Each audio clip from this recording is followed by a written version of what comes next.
Subscribe कीजिए आपके अपने इस YouTube चैनल को और दबा दीजिए बेल आइकन को लेटेस्ट एजुकेशन वीडियोस के लिए।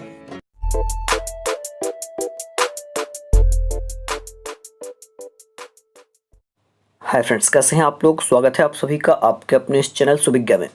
साथियों, और आप सबको यहाँ पर एक चीज़ बता दूं कि अपने यहाँ बहुत सारे वीडियोस अपलोड हो चुके हैं जो कि संस्कृत पेडागोजी के, और ये बहुत ही इम्पोर्टेंट है। जितने भी क्वेश्चंस यहाँ पर मैं ला रहा हूँ सब अलग अलग लाने की कोशिश करता हूँ, चूँकि इस वीडियो में एक भी क्वेश्चन आपको पहले का नहीं मिलेगा। बहुत कम क्वेश्चन ऐसे हैं जो रिपीट हो रहे हैं अब। तो आप लोग सारे वीडियोस देखें, जितने भी वीडियो अभी तक अपलोड हुए हैं, लगभग 75 वीडियो तक संस्कृत पेडागोजी के अपलोड हो चुके हैं और यहाँ पर बहुत ज़्यादा क्वेश्चंस का संकलन आपको मिलेगा। चलिए, यदि आप लोग पहली बार हैं तो चैनल को सब्सक्राइब कर लें और अपने मित्रों को ये वीडियो ज़रूर शेयर करें। इसके अलावा आप लोग टेलीग्राम ग्रुप सुविज्ञा से भी जुड़ें, जिससे वहाँ पर आप PDF प्राप्त कर पाएंगे। बहुत सारी डली हुई हैं पहले से, तो वो आप लोग वहाँ से डाउनलोड कर लें। और इंस्टाग्राम पर भी फॉलो करें। आपको कोई काम हो, कुछ पूछना हो तो आप वहाँ पर पूछ सकते हैं, और इंस्टाग्राम पर भी सुविज्ञा नाम से आपको मैं मिल जाऊँगा। चलिए स्टार्ट कर रहे हैं। गुरुमुखम इति साधनम विद्यते। क्या कह रहे हैं? गुरुमुखम इति साधनम विद्यते, मतलब कि जो गुरुमुख है, गुरु के मुख से जो भी बात कह रहे हैं वो किस प्रकार का साधन है, अपन ये समझ सकते हैं। ऑप्शन जैसे दिए हुए हैं वैसे अपन को प्रश्न समझना है। तो भाषा कौशलस्य, भाषा कौशल का साधन है गुरुमुख। श्रवण कौशल का साधन है, लेखन कौशल का साधन है, या फिर पठन कौशल का साधन है। तो गुरु के मुख से जो भी बात की जाएगी या फिर गुरुमुख से जो भी बात निश्चित होगी या फिर वो कहेंगे, तो वो अपन कहाँ से ग्रहण करेंगे? सीधी सीधी बात है, तो वो श्रवण कौशल के माध्यम से ग्रहण करेंगे। सीधी बात है। तो ऑप्शन क्या रहेगा सही? श्रवण कौशल, जो दूसरा दिया हुआ है B नंबर का, ये रहेगा सही उत्तर। आगे चलते हैं अगले प्रश्न पर, जहां पर दिया हुआ है संस्कृत विधि नाम समीकरणे। यहाँ पर समीकरणों है, समीकरणे कर लें। विधि नाम समीकरणे शिक्षा स्तरस्य उन्नतीकरणे च सहायकम भवति। क्या कह रहे हैं? शिक्षण विधिना समीकरणे शिक्षा स्तरस्य उन्नतीकरणे च सहायकम भवति, मतलब कि जो शिक्षा विधियां हैं और उसके जो समीकरण हैं वो शिक्षा के स्तर में शिक्षा के स्तर को और उसके उन्नति के लिए सहायक होते हैं। तो पाठ्यपुस्तकें सहायक होती हैं, या फिर मूल्यांकन सहायक होता है, या फिर गृह कार्य सहायक होता है, या फिर अध्यापन सहायक होता है। तो बता रहे हैं आप लोगों को सही उत्तर यहाँ पर क्या रहेगा? तो शिक्षण विधि नाम समीकरणे शिक्षा स्तर से उन्नति करने च सहायकम भवति, मतलब कि शिक्षा विधियों के जो समीकरण है और शिक्षा का जो स्तर है उसको आगे ले जाने के लिए जो सहायक है वो क्या है, यहाँ पर आपको ये बताने की कोशिश करना है। सही उत्तर क्या रहेगा? उत्तर सही होगा मूल्यांकनम, मूल्यांकन रहेगा सही उत्तर।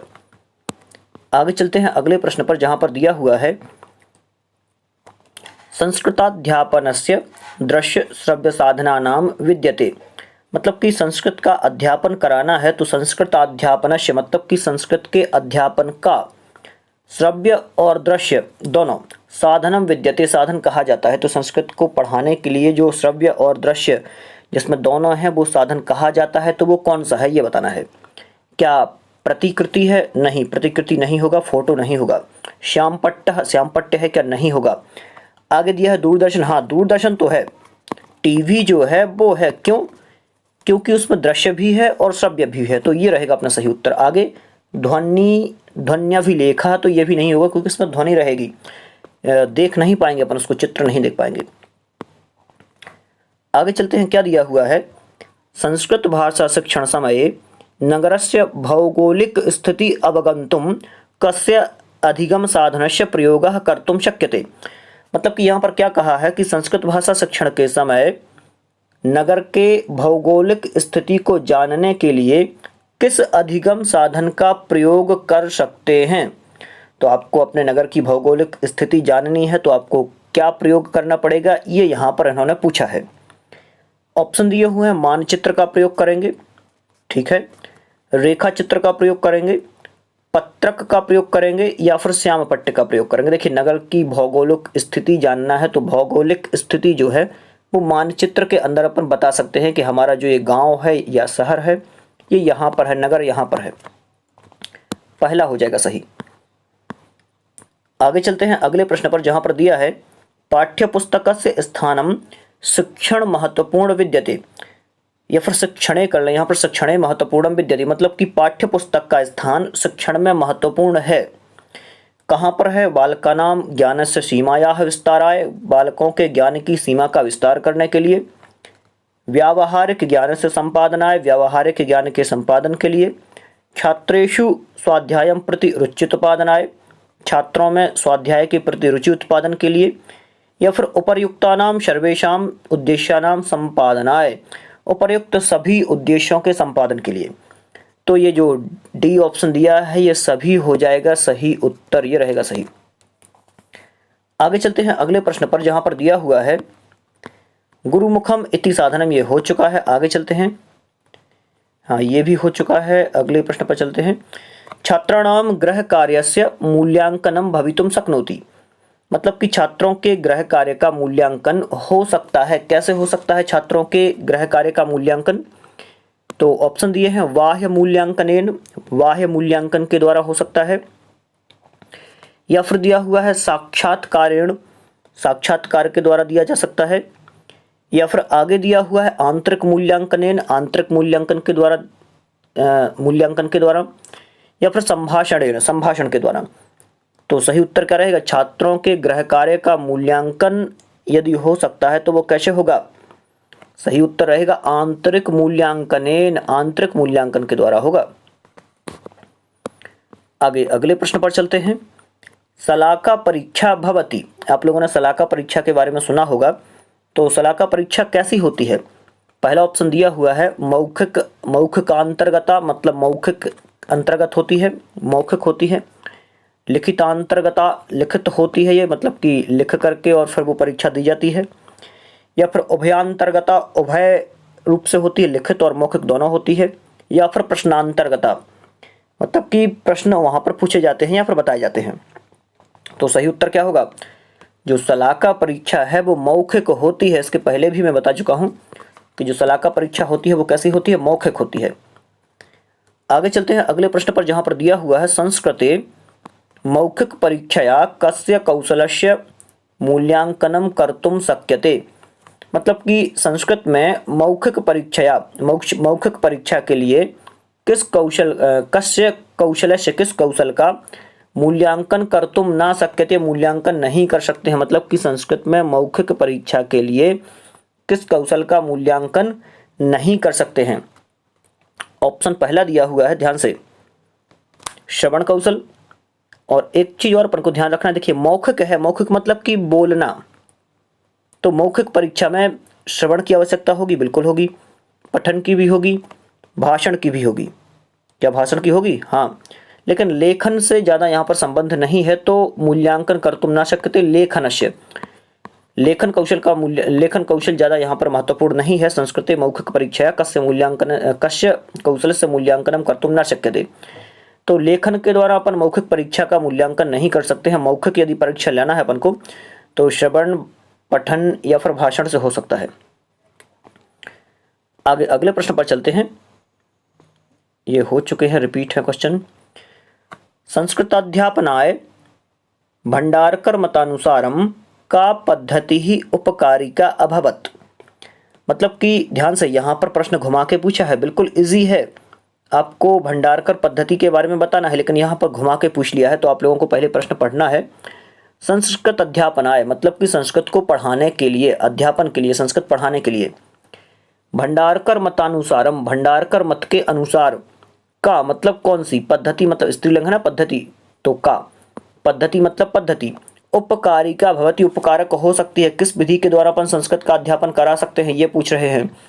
पहला ऑप्शन दिया है वार्तालाप पद्धति के द्वारा, परंपरागत पद्धति के द्वारा, व्याकरणानुवाद पद्धति के द्वारा, या फिर पाठ्य पुस्तक पद्धति के द्वारा। तो सही क्या रहेगा? व्याकरणानुवाद पद्धति के द्वारा, क्योंकि जो भंडारकर पद्धति है या फिर भंडारकर मत है तो भंडारकर पद्धति ही अपन कहें। भंडारकर पद्धति का जो दूसरा नाम है वो व्याकरणानुवाद पद्धति होता है। अगले प्रश्न पर चलते हैं। कस्याम पद्धतौ शिक्षणम सर्वम मौखिकम अस्ति, मतलब कि वह कौन सी पद्धति है जिसमें शिक्षण कार्य सभी रूप से मौखिक था। तो कौन सी पद्धति में मौखिक था? पहला ऑप्शन दिया हुआ है भंडारकर पद्धतौ, भंडारकर पद्धति में ऐसा था। परंपरागत पद्धति दिया है, पहला परंपरागत पद्धति में या फिर भंडारकर पद्धति में, या फिर पाठ्यपुस्तक पद्धतौ, पाठ्यपुस्तक पद्धति में, या फिर निर्बाध पद्धतौ, निर्बाध पद्धति में। तो क्या रहेगा इसका सही उत्तर बताना है आप लोगों को। परंपरागत पद्धति एक ऐसी पद्धति है जहां पर सब कुछ कार्य मौखिक होता था। तो ये जो फर्स्ट दिया है यही रहेगा ऑप्शन अपना सही उत्तर। आगे चलते हैं। संस्कृत भाषा शिक्षणे प्रथमम मौखिक कार्यम, क्या कह रहे हैं देखिए, संस्कृत भाषा शिक्षण में प्रथमम मौखिक कार्यम, पहले मौखिक कार्य, ततः लिखित कार्यम, ततः मतलब उसके बाद, लिखित कार्यम लिखित कार्य, च भवेत होता है, इत्यत्र संस्कृत भाषा शिक्षणस्य सिद्धांतः कः। मतलब पहले तो होगा मौखिक कार्य और फिर होगा लिखित कार्य। तो इस प्रकार का जो संस्कृत भाषा शिक्षण का सिद्धांत है ये कौन सा सिद्धांत होगा ये यहाँ पर आपको बताना है। क्या होगा सही उत्तर? पहला रुचेः सिद्धांतः, पहला ऑप्शन दिया हुआ है। दूसरा दिया हुआ है बहुमुखी सिद्धांत, बहुमुखी सिद्धांत दिया है, या फिर अनुपातस्य क्रमस्य च सिद्धांत, अनुपात क्रम का सिद्धांत, या फिर सक्रियतायाः सिद्धांत। तो सक्रियता का सिद्धांत क्या रहेगा इसका सही उत्तर? ध्यान से, संस्कृत भाषा शिक्षण में पहले तो मौखिक कार्य कराया जाता है और उसके बाद में लिखित कार्य होता है। तो ये संस्कृत भाषा के किस सिद्धांत का है? सही उत्तर क्या रहेगा यहाँ पर? अनुपातस्य क्रमस्य च सिद्धांत, मतलब जो अनुपात क्रम का सिद्धांत है ये रहेगा इसका सही उत्तर। थर्ड, तीसरा वाला सही हो जाएगा। आगे चलते हैं अगले प्रश्न पर, जहां पर दिया हुआ है कुशाग्र सामान्य मंद बुद्धि छात्राणां कृते कः सिद्धांतः समुपयुक्तः।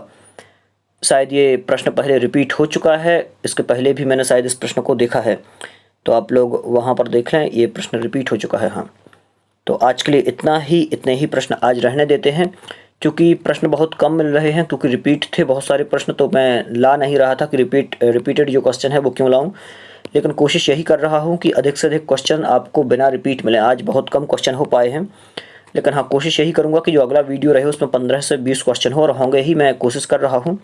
बहुत बहुत धन्यवाद आप सभी का, और आप लोग इसी प्रकार अपने इस चैनल से जुड़े रहें। लगभग 1,84,000 लोग अपने इस चैनल से जुड़ चुके हैं। बहुत बहुत धन्यवाद आप सभी का।